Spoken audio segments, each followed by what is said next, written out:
The first rounds cracked through the pre-dawn silence like thunder splitting heaven. Master Chief Petty Officer Marcus Reeves pressed his face into the rocky Afghan soil, tasting copper and dust as bullets whined overhead. His 8-man SEAL team had been moving through the Kunar province border region for 72 hours, hunting a high-value target who'd been funneling weapons to Taliban cells. Now they were the ones being hunted. Contact, contact. Heavy fire from the North Ridge. Petty Officer Rodriguez's voice cut through the chaos on the comm. The muzzle flashes erupted from 3 different positions, a coordinated ambush that spoke of patience and planning. These weren't desperate fighters, they were professionals. Reeves counted the enemy positions through his scope, his mind racing through tactical options that all led to the same grim conclusion. They were pinned in a kill zone with no natural cover, outnumbered at least 3-1, and their extraction point was now 2 clicks through enemy territory. The nearest friendly forces were at Fob Chapman, 40 minutes away by helicopter, if anyone even knew they were in trouble. "Chief, we got movement on the eastern slope," whispered Petty Officer Thompson, the team's sniper. "Looks like they're trying to flank us." The situation was deteriorating fast. Standard operating procedure called for immediate extraction, but their comms had been unreliable since crossing into this valley. The mountains created dead zones where radio signals died, leaving teams isolated in a landscape that had claimed more American lives than any other region in Afghanistan. That's when the smoke appeared. A single column of white smoke rose from a ridge 800 meters to their southwest, a position that shouldn't have held any friendly forces. The smoke climbed straight up in the still morning air, defying the wind patterns Reeves had observed all night. It wasn't a standard military smoke signal. The pattern was wrong, the timing impossible. The enemy fire suddenly shifted, confusion rippling through their coordinated assault. Voices shouted in Pashto from the northern ridge, and Reeves caught fragments through his limited language training. They were arguing about the smoke, unsure whether it represented reinforcements or some kind of trap. "Chief, you seeing this?" Rodriguez's voice carried a note of hope mixed with bewilderment. The smoke continued rising, steady and deliberate, as if whoever was creating it knew exactly what they were doing. In the brutal calculus of mountain warfare, that single column of white smoke had just bought them time they shouldn't have had. But time for what? And who the hell was up there? The radio crackled with static before a voice cut through, calm, professional, with the unmistakable drawl of someone from the American Southwest. "Viper Team, this is Ghost Rider. I have eyes on your position and a solution to your problem. Stay low and prepare for immediate extraction." Reeves had never heard the call sign Ghost Rider in any of the operational briefings, and certainly not assigned to their area of operations. The voice belonged to a woman, which raised even more questions. There weren't supposed to be any female pilots operating solo missions in this region, especially not ones claiming to have a solution to their tactical nightmare. "Ghost Rider, this is Viper 6, Reeves responded, pressing his radio close to his mouth to avoid broadcasting their position. "State your aircraft type and authorization. We are in immediate contact with approximately 30 enemy combatants." The response came back without hesitation. "Viper 6, I'm flying a modified A-10C Thunderbolt. Authorization is going to have to wait. You've got about 90 seconds before those fighters on the eastern slope complete their flanking maneuver. Trust me or die where you are." Through his binoculars, Reeves watched the enemy positions with growing unease. The woman was right. He could see movement among the rocks on the eastern slope, fighters working their way around to cut off any retreat route. But an A-10 in this terrain was almost impossible.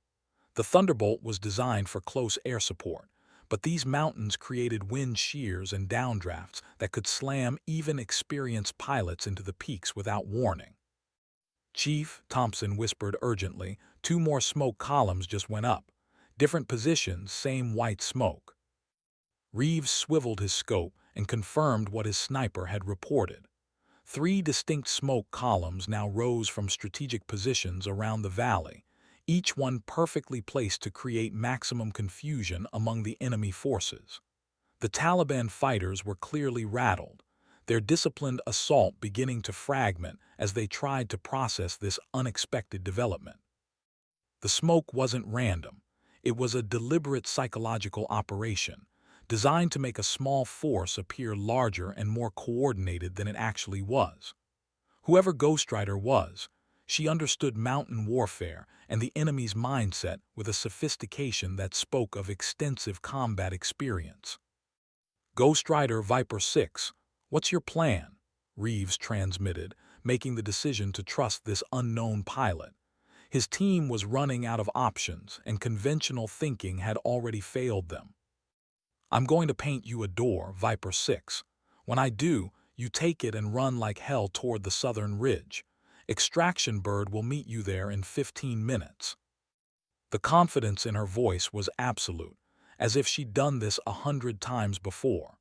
But Reeves had been fighting in these mountains for 3 tours, and he knew that confidence could kill you just as quickly as hesitation.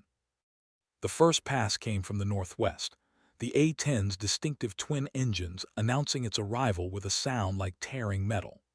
Lieutenant Colonel Miranda Ghost Rider Vasquez banked hard left as she approached the valley, her aircraft's nose dipping toward the earth at an angle that would have terrified a lesser pilot.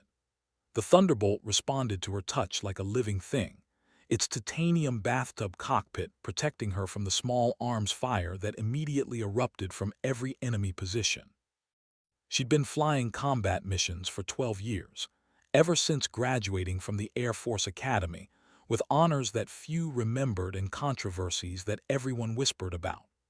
The brass had tried to keep her away from frontline combat roles, citing regulations and readiness concerns that had nothing to do with her ability to put ordnance on target.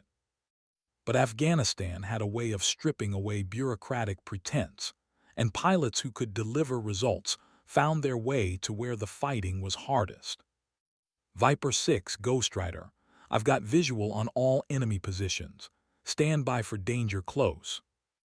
The cannon beneath her aircraft was a 30mm GAU-8 Avenger, capable of firing depleted uranium rounds at a rate of 4,000 per minute. When she pulled the trigger, the recoil actually slowed the aircraft's forward momentum, a testament to the weapon's devastating power. But in these mountains, precision mattered more than firepower. 1 degree off target could mean the difference between eliminating the enemy and killing the friendlies she was trying to save. Her first target was the northern ridge, where the heaviest concentration of enemy fighters had established their primary firing position. She lined up the shot with practiced ease, compensating for wind speed, altitude, and the movement of targets who were beginning to realize that their ambush had become a death trap.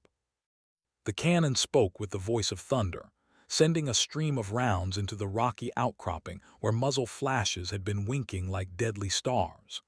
The effect was immediate and catastrophic. Chunks of granite and human forms flew through the air as the depleted uranium rounds shredded both cover and combatants with equal efficiency. But even as she pulled up from the attack run, Vasquez knew this was just the beginning. The other enemy positions were already shifting, adapting to her presence with the fluid tactical awareness that made Taliban fighters so dangerous. They'd survived Soviet helicopters and American drones by learning to think like the machines hunting them. Good hit, Ghost Rider. Reeves' voice carried genuine admiration. Northern ridge is neutralized. She banked into a climbing turn, already lining up her next attack vector. The eastern slope fighters were her primary concern. They were still closing on the SEAL team's position, using the confusion of her first attack to mask their movement. The second attack run required a level of precision that bordered on artistry. Vasquez dove the A-10 through a gap between 2 mountain peaks, using the terrain to mask her approach until the last possible moment.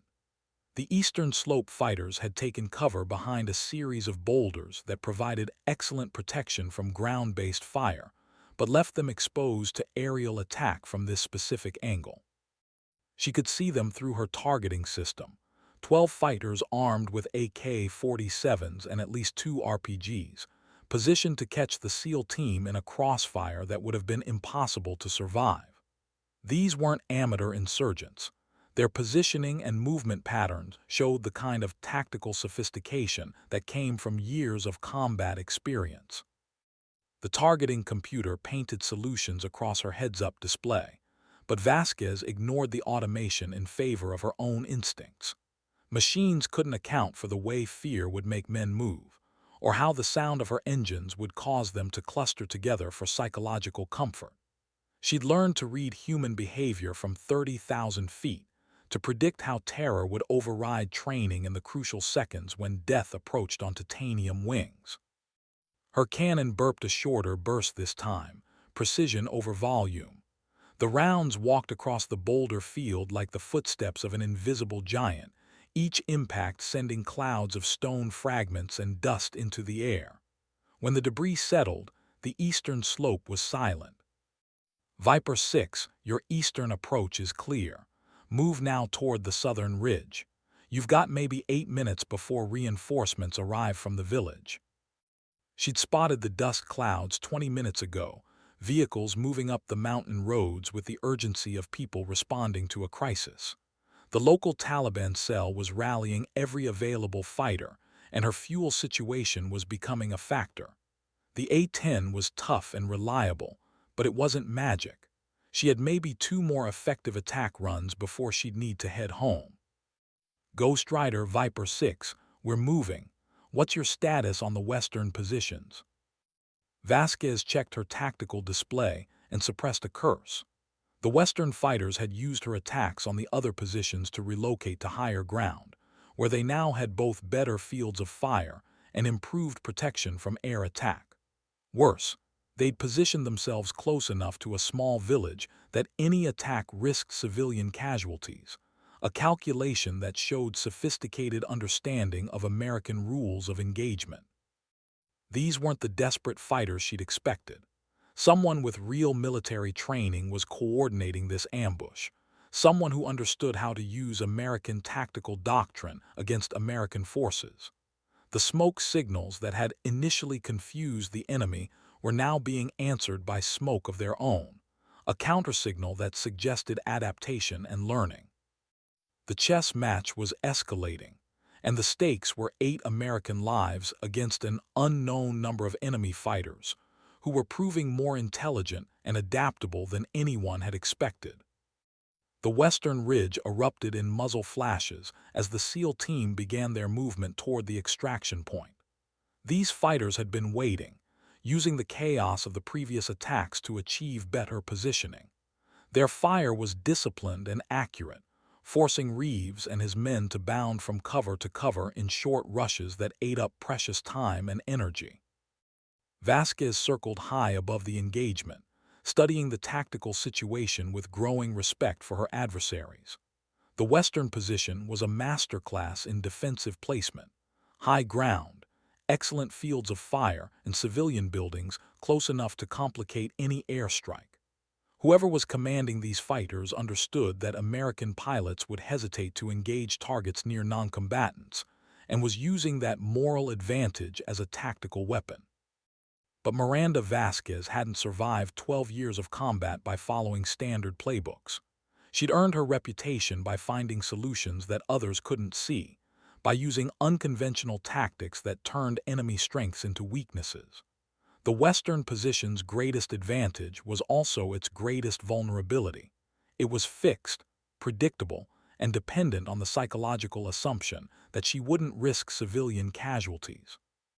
She keyed her radio to the SEAL team frequency. Viper 6, I need you to trust me on this next part. When I give the word, I want your team to light up the western position with everything you've got. Don't worry about conserving ammunition, just make noise and muzzle flashes. Ghost Rider, that's going to expose our position completely. We'll be sitting ducks. Not if my plan works. You've got about 30 seconds to decide. Your extraction bird is inbound, but those Western fighters are going to cut you apart before you can reach the landing zone. Through her targeting system, She could see the SEAL team's dilemma playing out in real time. They were pinned in a rocky depression about 400 meters from the extraction point, with open ground between their current position and safety. The moment they broke cover for their final sprint, the Western fighters would have clear shots at targets moving across exposed terrain. Reeves' voice came back tight with controlled tension. "Ghost Rider, whatever you're planning, do it fast. We've got movement from multiple positions now." She was already diving toward the western ridge, but not in the attack profile the enemy fighters would expect. Instead of approaching from the safety of high altitude, she brought the A-10 in low and fast, using a technique called terrain masking that turned the mountains themselves into camouflage. The Thunderbolt skimmed the valley floor at an altitude that would have been suicidal for most aircraft, its titanium hull occasionally sparking against protruding rocks. The Western fighters never saw her coming. Their attention was focused on the SEAL team below, and their ears were filled with the sound of their own gunfire. When she pulled up from the valley floor directly in front of their position, she was close enough to see individual faces through her canopy, close enough to watch fear replace confidence in their eyes. The 30mm cannon spoke from point-blank range, its depleted uranium rounds punching through the rocky barricades as if they were constructed of paper and dreams. But Vasquez wasn't aiming for the fighters themselves. She was targeting the ground directly in front of their position, using the cannon's devastating power to turn solid granite into a storm of razor-sharp fragments that filled the air like a horizontal blizzard. The psychological effect was immediate and complete. Fighters who had maintained disciplined positions moments before scattered in panic, abandoning their carefully constructed fields of fire in favor of any cover that might protect them from the aerial demon that had materialized from the valley floor. Their return fire became wild and inaccurate, the product of terror rather than training. "Now, Viper 6, move your people now." The SEAL team erupted from their concealment like sprinters leaving the blocks, 8 figures in desert camouflage, covering the open ground in tactical bounds that ate up distance with practiced efficiency. Vasquez maintained her position above the western ridge, circling like a mechanized hawk, while her presence alone kept the enemy fighters suppressed. She could see the extraction helicopter approaching from the south, a U-60 Black Hawk flying nap of the earth to avoid detection. The pilot was good, using terrain features to mask his approach and timing his arrival to coincide with the SEAL team's movement. But even the best helicopter pilot was vulnerable during extraction operations, when the aircraft had to maintain a stationary hover while troops embarked. "Ghost Rider Viper 6, we've got eyes on our ride home, appreciate the assist." "Not clear yet, Viper 6. I'm seeing dust clouds from 3 different approach routes. You've got company coming fast." The reinforcements she'd spotted earlier were converging on the landing zone with the coordination of a well-rehearsed drill. These weren't random fighters responding to the sound of gunfire. They were part of a larger tactical plan that had anticipated the possibility of American extraction operations. Someone had studied American helicopter tactics and positioned forces to intercept exactly this kind of emergency evacuation. Vasquez checked her fuel gauge and ammunition counter with growing concern. She had enough gas for maybe 15 more minutes of combat operations, and her cannon ammunition was down to 30%. The A-10 carried other ordnance, Maverick missiles and iron bombs, but using them in these mountains risked bringing down rockslides that could bury both friendly and enemy forces. The approaching dust clouds resolved into pickup trucks and motorcycles, each vehicle carrying armed fighters who were racing to reach the extraction site before the helicopter could complete its mission. It was going to be close, too close for conventional tactics. "Extraction Bird, this is Ghost Rider. You've got multiple vehicles approaching your landing zone from the north, east, and southwest. Estimate 40 plus enemy fighters with heavy weapons." The Black Hawk pilot's voice crackled over the radio with the calm professionalism that marked elite aviation units. Ghost Rider, Dustoff 77, we copy the threat assessment. Can you buy us 3 minutes? 3 minutes. In combat time, that was an eternity, long enough for fighters to establish firing positions, for RPGs to be armed and targeted, for a routine extraction to become a catastrophic loss of American lives. Vasquez looked at her fuel gauge again and made the kind of calculation that separated combat veterans from peacetime pilots. Dustoff 77, I can give you 3 minutes, but after that you're on your own. She banked the A-10 toward the nearest dust cloud, where 6 pickup trucks were racing up a mountain road with the desperate urgency of people who knew they were running out of time. The vehicles were spaced far enough apart to minimize damage from any single attack, another indication of tactical sophistication that suggested professional military training rather than insurgent improvisation. Her first strafing run caught the lead vehicle as it rounded a hairpin turn on the mountain road. The 30 rounds punched through the truck's engine block and continued into the passenger compartment, turning metal and flesh into an expanding cloud of debris that painted the rocky roadside with the harsh reality of modern warfare. The truck rolled 3 times before coming to rest upside down in a ravine.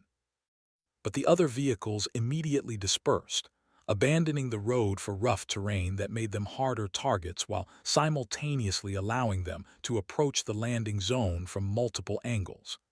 These fighters were adapting in real time, learning from each of her attacks and modifying their tactics accordingly.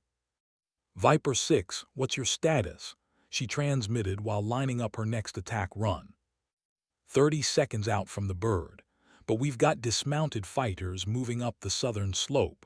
They're going to have clear shots at the helicopter. She could see them now, individual figures working their way up the mountainside with the practiced movement of men who knew how to use terrain for concealment. They were carrying RPGs and heavy machine guns, weapons capable of turning the Black Hawk into a burning wreck before it could lift off with the SEAL team aboard. Her ammunition counter showed 15% remaining, enough for 1 more sustained burst, maybe 2 if she was careful with her trigger discipline. The mathematics of combat were unforgiving. 8 American lives against 40 enemy fighters, with fuel and ammunition running low and reinforcements still approaching from multiple directions. But Miranda Vasquez had never been good at accepting mathematical impossibilities. She dove the A-10 toward the southern slope, her targeting computer painting solutions across the heads-up display, while her instincts calculated angles and probabilities that no machine could process. The southern slope presented a targeting nightmare. Enemy fighters scattered among rocky outcroppings that provided natural cover while offering excellent fields of fire toward the landing zone. A conventional strafing run would expose her aircraft to concentrated ground fire while potentially missing most of the dispersed targets. But conventional thinking had already failed twice in this engagement. Vasquez pulled the A-10 into a vertical climb that pushed the aircraft beyond its normal performance envelope, trading airspeed for altitude while the twin engines strained against gravity and physics. At the apex of the climb, she rolled inverted and dove straight down toward the southern slope, using gravity to supplement engine power in a maneuver that turned her aircraft into a guided missile with wings. The enemy fighters saw her coming but couldn't effectively engage a target dropping vertically toward their position. Their weapons were designed for horizontal engagement, and the steep angle of her attack left them exposed and vulnerable. She opened fire at 300 feet above ground level, walking the cannon fire across the slope in a pattern that forced the fighters to choose between abandoning their positions or accepting annihilation. Most chose survival over tactics, breaking cover to flee toward positions that offered protection from aerial attack, but eliminated their ability to threaten the extraction helicopter. Those who remained in position disappeared in clouds of pulverized granite and high-explosive rounds that turned solid rock into deadly shrapnel. Dustoff 77, southern slope is suppressed. You're clear for extraction. The Black Hawk pilot didn't waste time with acknowledgments. The helicopter flared into the landing zone with practiced precision, its rotor wash creating a dust storm that provided additional concealment from any remaining enemy positions. Through her targeting system, Vasquez watched the SEAL team sprint the final 50 meters to their ride home, 8 figures moving with the urgent efficiency of men who understood how close they'd come to becoming casualties rather than survivors. But her fuel situation was now critical, and the eastern dust cloud was resolving into a convoy of vehicles that were still approaching the landing zone. The helicopter would need at least 90 seconds to lift off and clear the area, 90 seconds during which it would be vulnerable to ground fire from the approaching reinforcements. Ghost Rider Dustoff 77, we've got all personnel aboard, lifting off in 30 seconds. She checked her ammunition counter, 8% remaining. Enough for one brief burst, maybe enough to discourage the approaching convoy but not enough to eliminate the threat entirely. The mathematics of survival were becoming increasingly unfavorable, but mathematics had never stopped her before. Dust off, be advised you have vehicles approaching from the east, heavy weapons visible. Recommend immediate departure. Roger, Ghost Rider, and thanks for the assist. You saved 8 lives today. 8 lives. The number echoed in her mind as she turned toward the approaching convoy, her engine straining to maintain altitude on fumes and determination. 8 American service members would go home to their families because she'd been in the right place at the right time with the right skills and the wrong amount of fuel. The convoy consisted of 7 vehicles spread across a half-mile of mountain road, each truck carrying fighters armed with weapons that could range from AK-47s to surface-to-air missiles. As they crested the final ridge before the landing zone, Vasquez could see the tactical problem clearly. The Black Hawk was lifting off, but slowly, fighting the thin mountain air, and the weight of 8 additional passengers who represented the difference between mission success and catastrophic failure. Her fuel gauge was showing vapor fumes and wishful thinking. The A-10 was famous for its ability to return home on minimal fuel, but minimal had limits that she was rapidly approaching. Every minute she spent engaging the convoy was a minute less she'd have for the flight back to base, assuming she could make it back at all. But the mathematics of abandonment were even worse than the mathematics of engagement. If those trucks reached firing positions while the helicopter was still climbing out of the valley, the Black Hawk would become a target that couldn't maneuver effectively while carrying a full load of passengers. 8 rescued SEAL team members would become 8 additional casualties, and the pilot and crew of the extraction bird would join them. She keyed her radio to the helicopter frequency. Dustoff 77, Ghost Rider, I'm going to buy you some running room. Get those people home. The lead truck in the convoy had mounted a heavy machine gun that was already traversing toward the departing helicopter. The gunner was good. She could see him leading the target properly, compensating for the Black Hawk's speed and direction, while accounting for bullet drop over distance. In about 30 seconds, he'd have a clear shot at an aircraft that was too heavily loaded to perform evasive maneuvers. Vasquez dove toward the convoy with her ammunition counter showing 6% and her fuel gauge showing prayers and aviation fuel fumes. The targeting computer painted solutions across her heads-up display, but she ignored the automation in favor of visual targeting that would let her place each remaining round exactly where it needed to go. Her final burst from the 30mm cannon lasted exactly 3 seconds, long enough to destroy the lead truck's heavy machine gun and send the other vehicles scattering for cover among the rocks and ravines that lined the mountain road. The psychological effect was more important than the physical damage. Fighters who had been confident in their ability to down the helicopter were now reminded that death could arrive from the sky without warning or mercy. Dustoff 77, you're clear. Get out of here. The Black Hawk pilot's response was professional but heartfelt. Ghost Rider, we're clear and climbing. You've got minimal fuel showing on our thermal. Can you make it home? She looked at her fuel gauge one more time and made the kind of calculation that every combat pilot dreaded. The mathematics were unforgiving, but they weren't impossible. Maybe. The flight home began with a series of calculations that would have challenged a mathematics professor and terrified anyone who understood the relationship between fuel consumption and gravitational constants in mountainous terrain. The A-10's twin engines were designed for efficiency rather than speed, but efficiency was relative when measured against the distance to the nearest friendly airfield and the amount of fuel remaining in tanks that were approaching theoretical emptiness.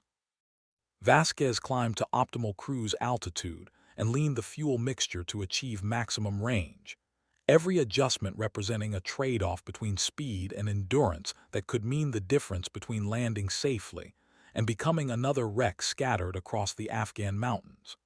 She'd made similar calculations dozens of times during her combat tour, but never with margins this thin or stakes this personal.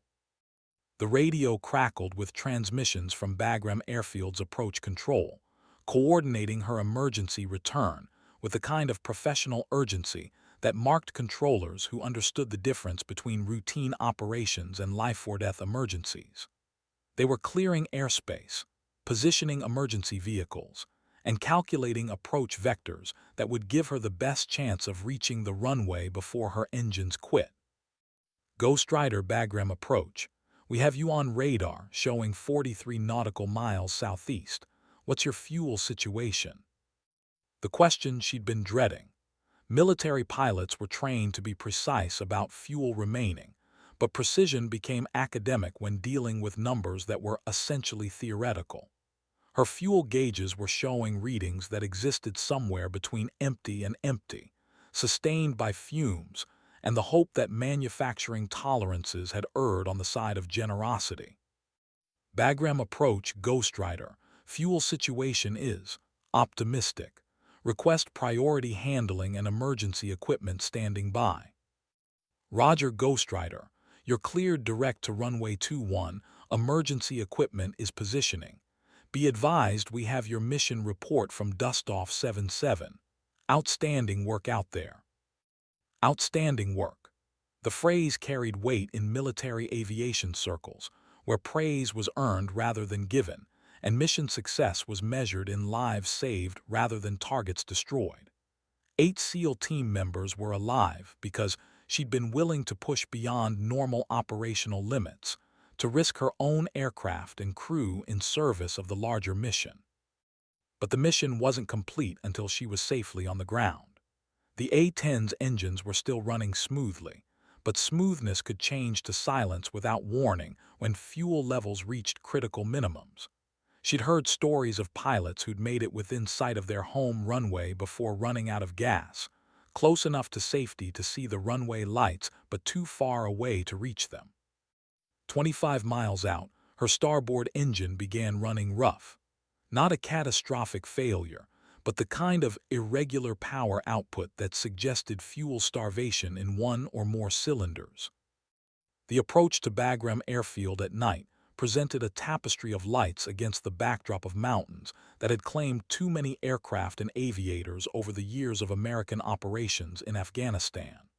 Runway lights stretched into the distance like a highway to safety, but highways could be deceptive when viewed from an aircraft running on fumes and determination. Her starboard engine was now running noticeably rough, the power fluctuations forcing her to constantly adjust throttle settings to maintain stable flight. The port engine was still smooth, but fuel starvation affected both engines equally. When the tanks finally ran dry, she'd lose both power plants simultaneously and have perhaps 60 seconds to reach the runway before the A-10 became an expensive glider with poor aerodynamic characteristics. Bagram approach Ghost Rider. I'm showing power fluctuations on the starboard engine. Request straighten approach to runway 21. Ghost Rider Bagram approach. You're cleared for straighten approach runway 21. Emergency equipment is standing by. Winds are calm, visibility unlimited. Perfect conditions for an emergency landing, if she could reach the runway before her fuel ran out completely. The mathematics of glide ratios and descent rates were academic when dealing with an aircraft that had the aerodynamic properties of a flying bathtub, but mathematics were all she had left to work with. 15 miles out, both engines began running rough.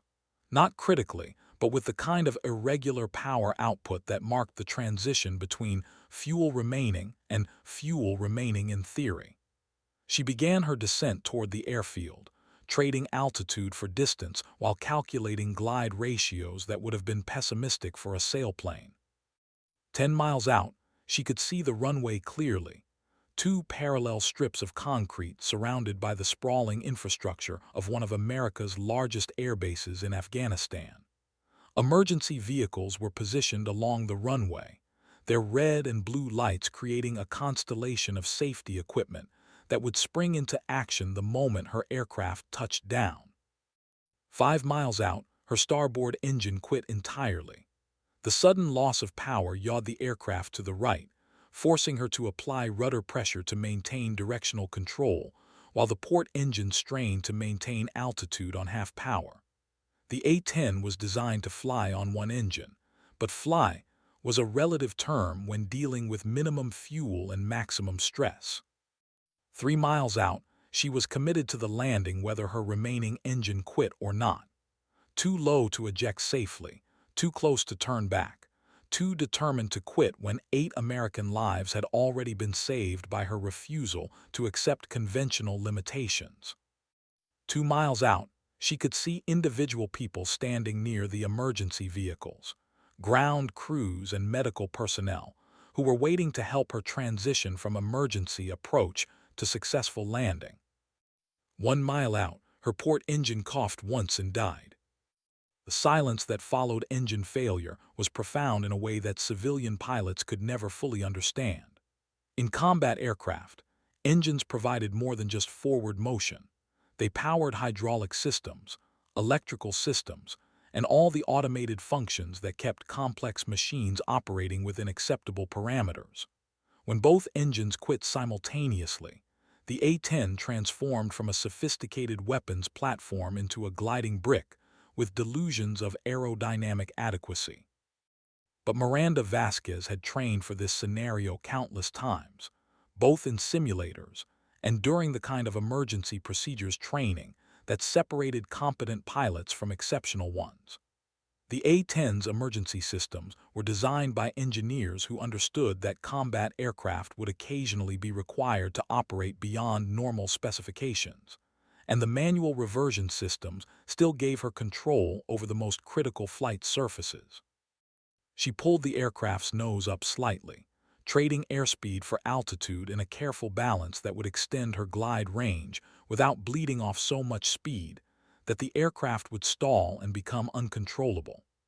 The runway was directly ahead, close enough to see individual runway lights, but still far enough away that physics and mathematics would determine whether she'd make it to safety or become another smoking crater in the Afghan landscape. Bagram Tower, Ghostwriter. I've lost both engines and I'm dead stick, declaring emergency. Ghostwriter, Bagram Tower. We copy your emergency. You're cleared to land any runway. Emergency equipment is standing by. Winds calm, no other traffic. The controller's voice was steady and professional, but she could hear the underlying tension that marked people who understood the gravity of the situation. Emergency landings were challenging enough with power available. Deadstick landings required a combination of skill, experience, and luck that wasn't always sufficient to guarantee success.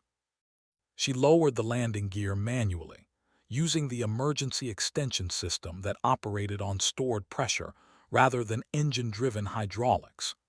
The gear deployment created additional drag that shortened her glide range, but landing without wheels wasn't really an option when dealing with an aircraft that weighed as much as the A-10 and carried as much momentum.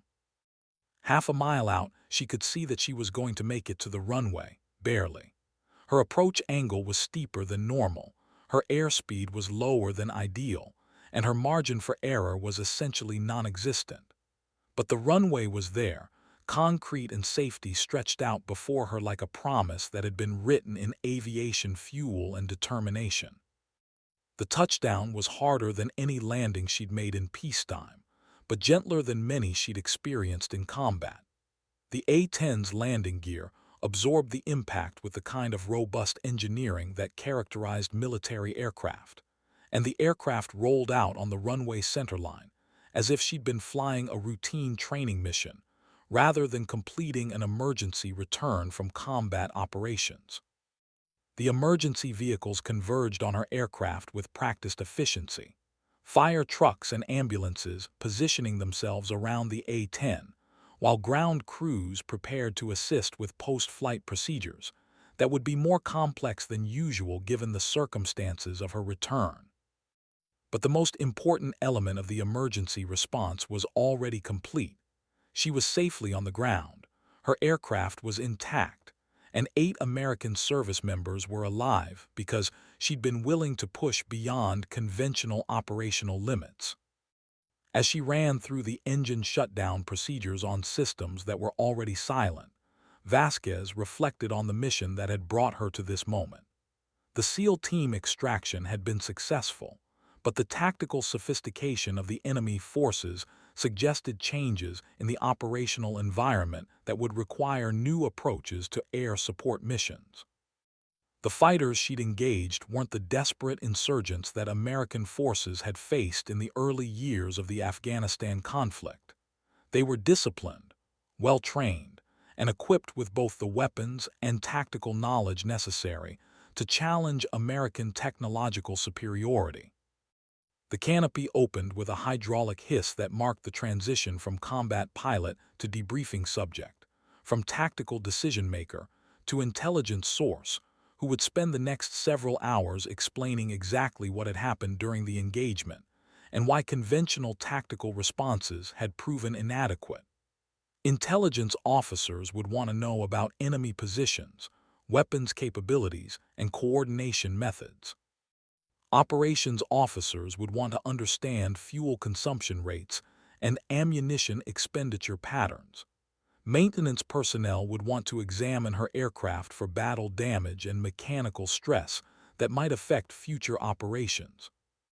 But before any of those conversations could begin, she had to complete the most important part of any combat mission: the phone call that confirmed her survival to people who measured mission success in terms more personal than tactical objectives achieved or enemy casualties inflicted.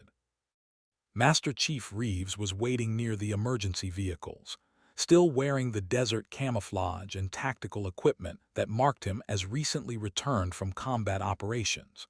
His presence at the flight line was unusual. Most ground forces personnel didn't personally thank the pilots who provided air support, but the circumstances of their shared experience had created bonds that transcended normal military protocol. "Lieutenant Colonel Vasquez," he said, extending his hand with the kind of respect that was earned rather than granted by rank structure. "My team and I want to thank you for what you did out there. You saved 8 lives today." She accepted his,